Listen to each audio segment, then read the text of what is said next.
What's going on, everyone? Charlie here. We have a Treasury update. So, opening balance as of yesterday was 269,343, and it closed up at 311,302.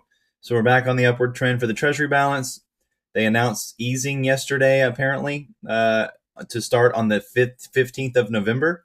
So, we'll have to wait and see what happens.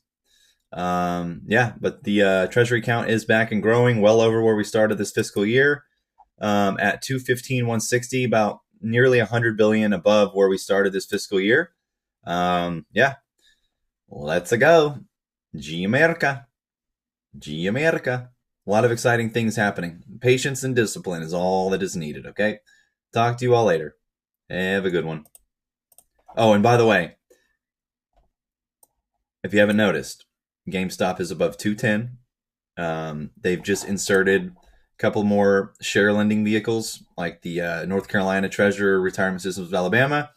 So I'm imagining we're going to trade sideways again, but at a higher price. So we'll have to wait and see what happens. Where the support ends up being, I'm not sure.